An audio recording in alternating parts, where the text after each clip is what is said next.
Hello, TED Women, what's up? Not good enough. Hello, TED Women, what is up? My name is Maysoon Zayid, and I am not drunk, but the doctor who delivered me was. He cut my mom 6 different times in 6 different directions, suffocating poor little me in the process. As a result, I have cerebral palsy, which means I shake all the time. Look. It's exhausting. I'm like Shakira meets Muhammad Ali.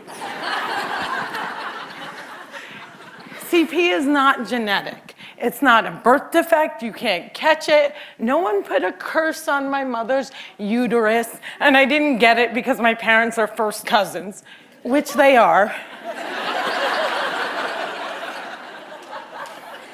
It only happens from accidents, like what happened to me on my birthday.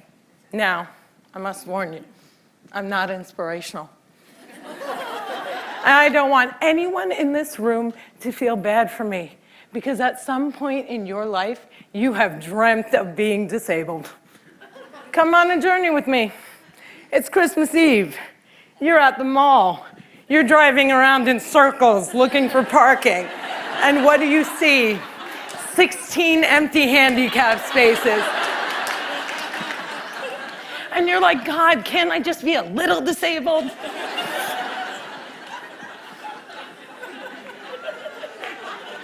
Also, I gotta tell you, I got 99 problems and palsy is just one.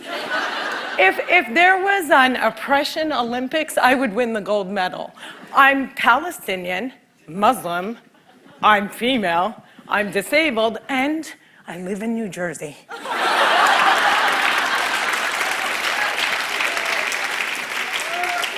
If you don't feel better about yourself, maybe you should. Cliffside Park, New Jersey is my hometown. I have always loved the fact that my hood and my affliction share the same initials. I also love the fact that if I wanted to walk from my house to New York City, I could. A lot of people with CP don't walk, but my parents didn't believe in can't. My father's mantra was, you can do it. Yes, you can. So, if my 3 older sisters were mopping, I was mopping. If my 3 older sisters went to public school, my parents would sue the school system and guarantee that I went too. And if we didn't all get A's, we all got my mother's slipper. My father taught me how I walk when I was 5 years old by placing my heels on his feet and just walking. Another tactic that he used is he would dangle a dollar bill in front of me and have me chase it. My inner stripper was very strong, and by the first day of kindergarten, I was walking like a champ who had been punched one too many times. Growing up, there were only 6 Arabs in my town, and they were all my family. Now there are 20 Arabs in town, and they are still all my family. I don't think anyone even noticed we weren't Italian.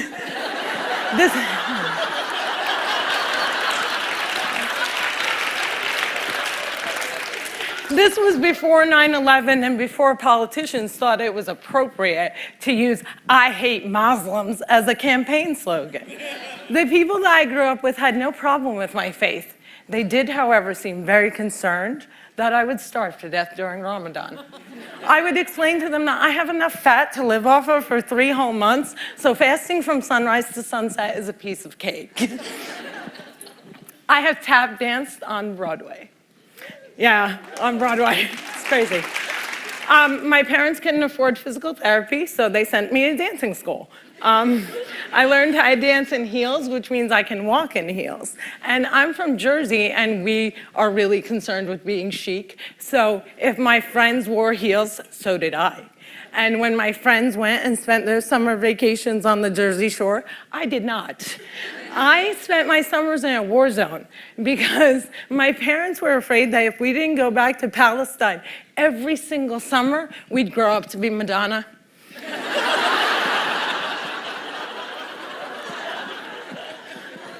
summer vacations often consisted of my father trying to heal me. So I drank deer's milk, I had hot cups on my back, I was dunked in the Dead Sea, and I remember the water burning my eyes and thinking, it's working, it's working.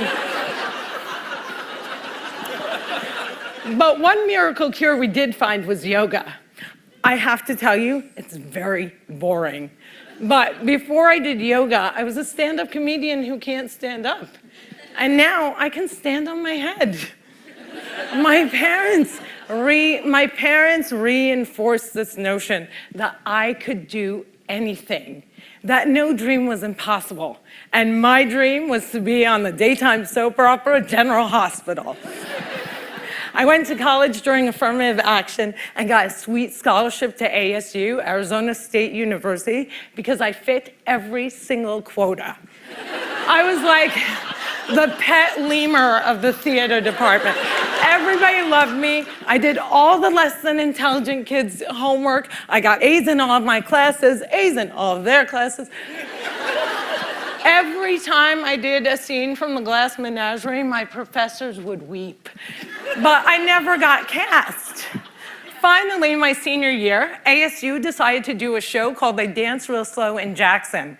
It's a play about a girl with CP. I was a girl with CP. So I start shouting from the rooftops, I'm finally gonna get part. I have cerebral palsy. Free at last, free at last. Thank God almighty I'm free at last. I didn't get the part. Sherry Brown got the part. I went racing to the head of the theater department, crying hysterically like someone shot my cat, to ask her why. And she said it was because they didn't think I could do the stunts.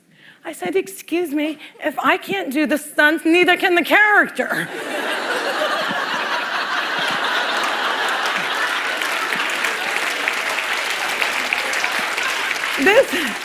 This was a part that I was literally born to play, and they gave it to a non-palsy actress. College was imitating life.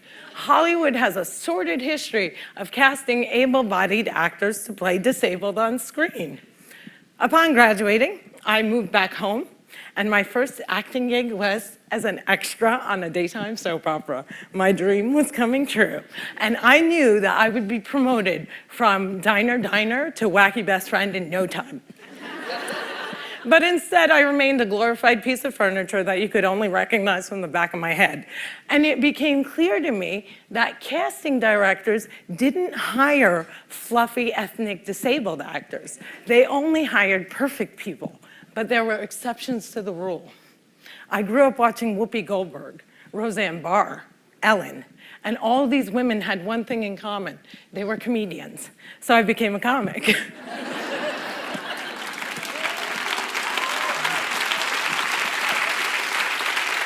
My first gig was driving famous comics from New York City to shows in New Jersey. And I'll never forget the face of the first comic I ever drove when he realized that he was speeding down the New Jersey Turnpike with a chick with CP driving him.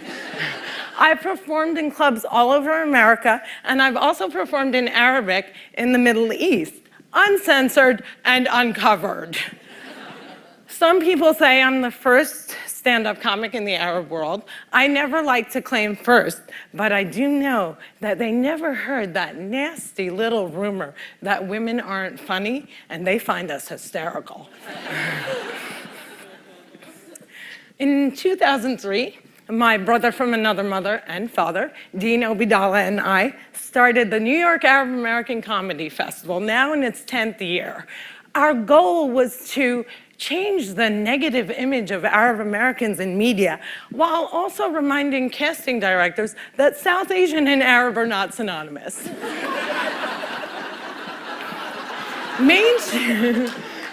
Mainstreaming Arabs was much, much easier than conquering the challenge against the stigma against disability. My big break came in 2010. I was invited to be a guest on the cable news show Countdown with Keith Olbermann.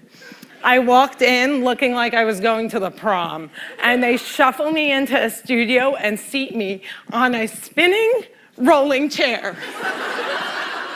So I looked at the stage manager and I'm like, excuse me, can I have another chair? And she looked at me and she went, 5, 4, 3, 2, and we were live, right? So I had to grip onto the anchor's desk so that I wouldn't roll off the screen during the segment. And when the interview was over, I was livid. I had finally gotten my chance and I blew it. And I knew I would never get invited back. But not only did Mr. Oberman invite me back, he made me a full-time contributor and he taped down my chair.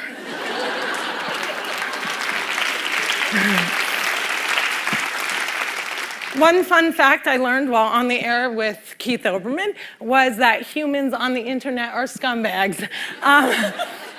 People say children are cruel, but I was never made fun of as a child or an adult. Suddenly, my disability on the World Wide Web is fair game. I would look at clips online and see comments like, yo, why is she tweaking? Yo, is she retarded? And my favorite, poor Gumby-mouthed terrorist, what does she suffer from? We should really pray for her. One commenter even suggested that I add my disability to my credits. Screenwriter, comedian, palsy. Disability is as visual as race. If a wheelchair user can't play Beyonce, then Beyonce can't play a wheelchair user. The disabled are the largest... Yeah, clap for them, man. Come on.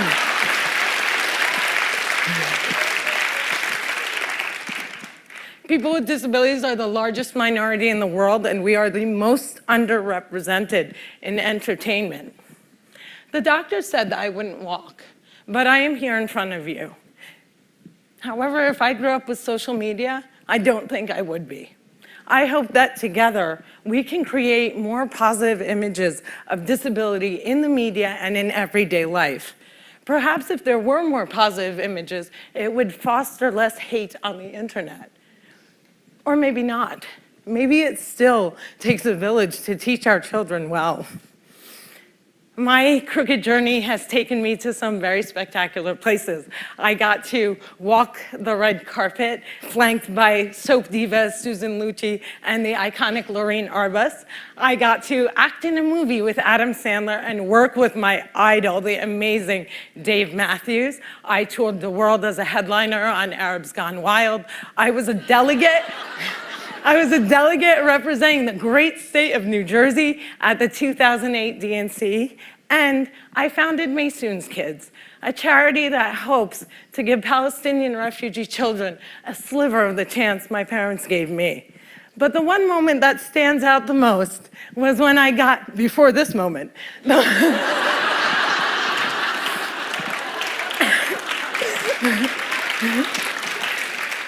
but the one moment that stands out the most was when I got to perform for the man who flies like a butterfly and stings like a bee, has Parkinson's and shakes just like me, Muhammad Ali.